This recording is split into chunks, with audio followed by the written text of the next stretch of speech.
जय स्टूडेंट्स, चलिए आज हम कक्षा 10वीं से अध्याय 2 से प्रश्न नंबर 2 का क्वेश्चन नंबर 8 से आगे करते हैं। यहाँ पे हमें दिया हुआ है कि दो संख्याओं का योग 25 तथा उनके व्युत्क्रमों का योग 1/4 है। तो संख्याएं ज्ञात कीजिए। संकेत दिया है कि 1 से ऋण y पूरे घात 2, तो हमें फार्मूला लिखना होगा x धन y पूरे घात 2 ऋण 4xy। तो चलिए हम शुरू करते हैं। यहाँ पे तो दो संख्याओं का योग 25 से कहा जा रहा है, तो हमें वह संख्याएं मानना पड़ेगा बच्चों। यहाँ पे तो यहाँ पे लिखेंगे माना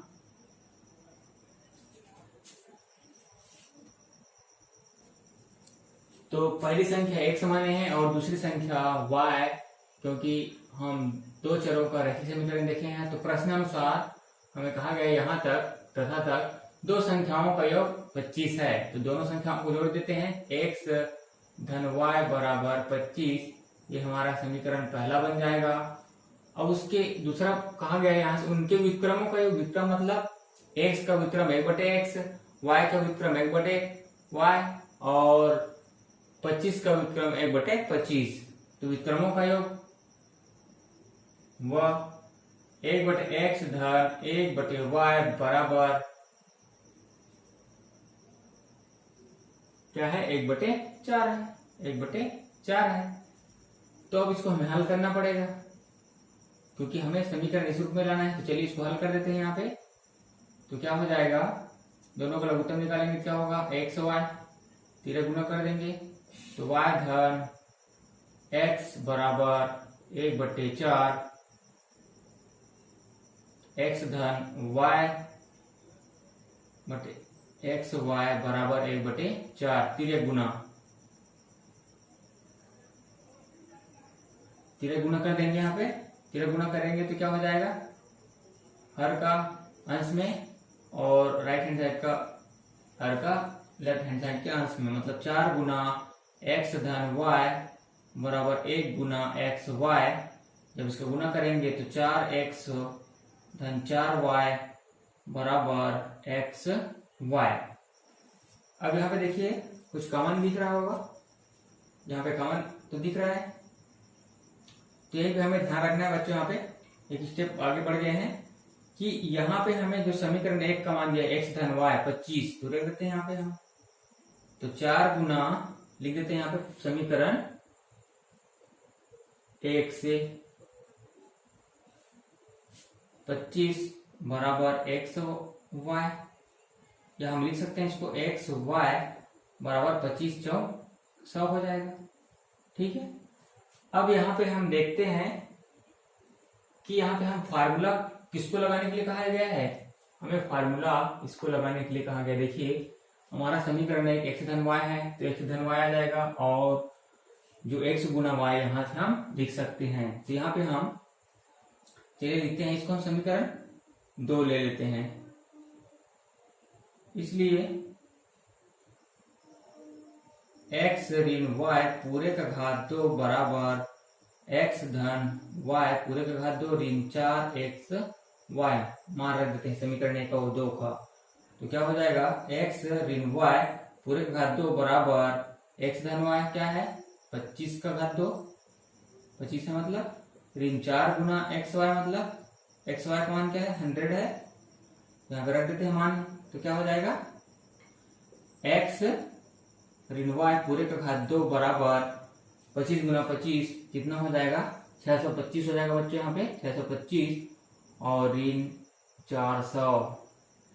तो यहाँ पे जब हम घटाएंगे तो क्या हो जाएगा, x ऋण y पूरे का घात 2 बराबर 625 में 400 घटाएंगे तो हमें मिल जाएगा 225। अब यहाँ पे हमें x y का मान निकालना है, तो वर्ग को पक्षांतर कर देते हैं तो वर्गमूल हो जाएगा। पक्षांतरण से वर्ग को पक्षांतर कर देंगे तो वर्गमूल हो जाएगा, या दोनों पक्षों का वर्गमूल लीजिए, एक ही मतलब है। तो x ऋण y बराबर वर्गमूल 225। आगे चले तो 225 किसका वर्ग है, देखते हैं। यहाँ पे x ऋण y बराबर ये 15 का है, तो हम लिख सकते हैं यहाँ पे बच्चों 15 का घात 2 और क्या हो जाएगा आगे स्टेप, वर्ग मूल और वर्ग कट जाता है तो x ऋण y बराबर 15 हो गया। ये हम समीकरण 3 मानेंगे, समीकरण 3। अब हमें समीकरण 1 और 3 से मान निकाल सकते हैं, हमारे x और y का मान। तो यहाँ पे हमें समीकरण 1 और 3 में कौन बड़ा दिख रहा है? समीकरण 3 बड़ा दिख रहा है। तो हम ऐसा कर देते हैं, हमें क्या करना पड़ेगा, देखिए x का गुणांक 1 धन है, x का गुणांक 1 धन है ना। तो यहाँ पे हमें y को विलोपित करने में दिक्कत नहीं होगा। हम ऐसा करते हैं, समीकरण 1 में समीकरण 3 को जोड़ देते हैं, ठीक है। हम लिख देंगे समीकरण 1 में समीकरण 3 को जोड़ने पर, चलिए जोड़ देते हैं फिर। तो जोड़ेंगे क्या हो जाएगा, x धन y बराबर 25 में हम जोड़ेंगे समीकरण 3 x ऋण y बराबर 15। इसको जोड़ देते हैं तो चिन्ह कोई बदलेगा नहीं।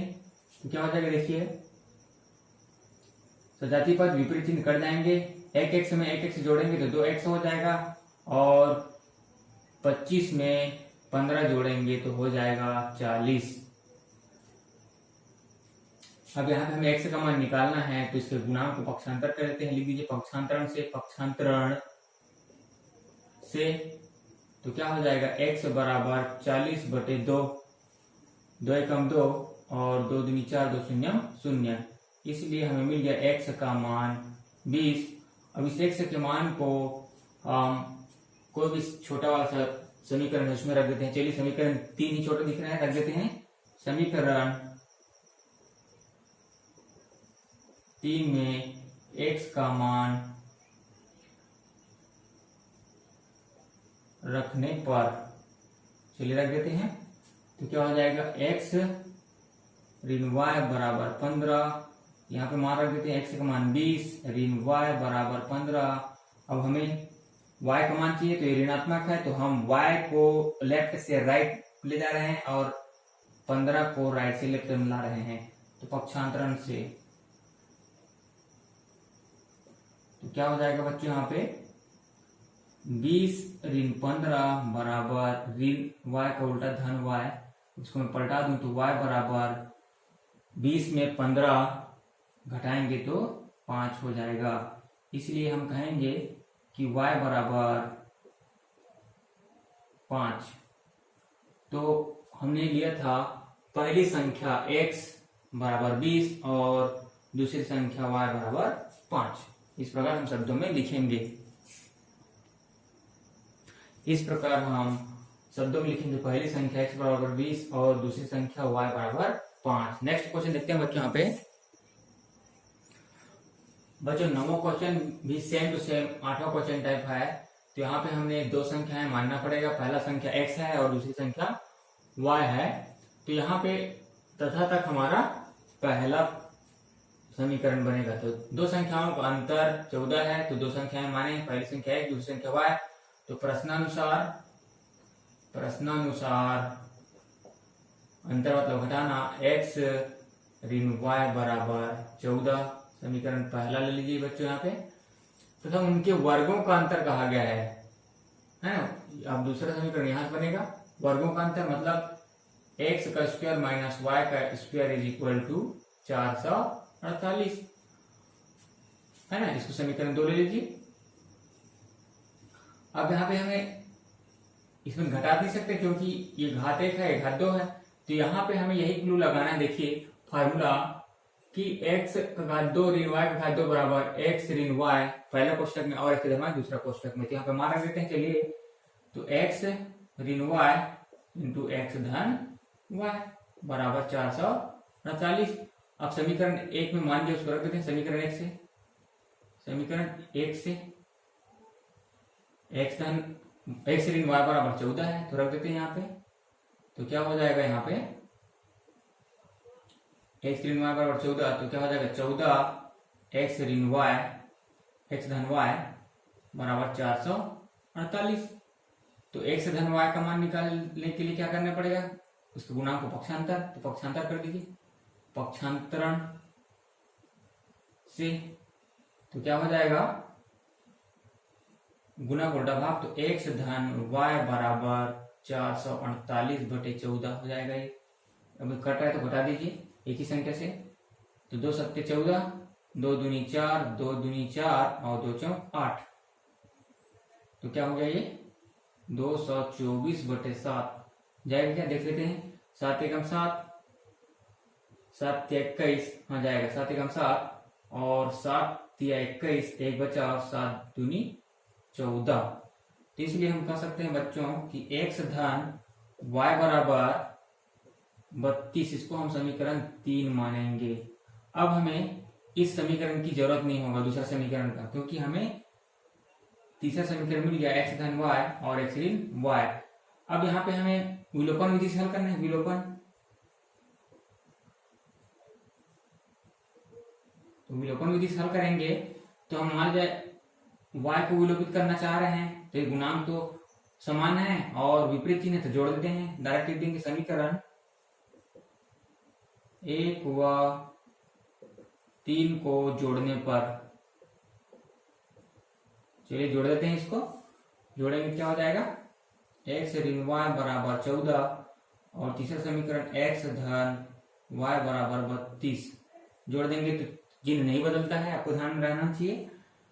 तो एक x में एक x जोड़ेंगे तो 2x और ऋण y में धन y कट जाएगा और 14 में 32 जोड़ेंगे, 4 और 2 6 और 1 और 3 4 46। तो हमें x का मान निकालना है तो गुणांक को पक्षांतर करना पड़ेगा। तो यहाँ पे लिख देते हैं पक्षांतरण से, पक्षांतरण से। तो क्या हो जाएगा, x बराबर 46/2, 2 एकम 2, 2 दूनी 4 और 2 तिया 6। इसलिए हमारा x का मान हो गया 23। अब इस मान को, x के मान को जो छोटा समीकरण दिख रहा है उसमें रख देते हैं, तो समीकरण एक ही छोटा दिख रहा है तो लिख देते हैं यहाँ पे बच्चों, यहाँ पे कि समीकरण 1 में x के मान रखने पर, तो चलिए रख देते हैं। समीकरण 1 क्या है, x ऋण y बराबर 14, x का मान हम निकाले हैं 23, तो यहाँ पे रख देते हैं 23 और ऋण y बराबर 14।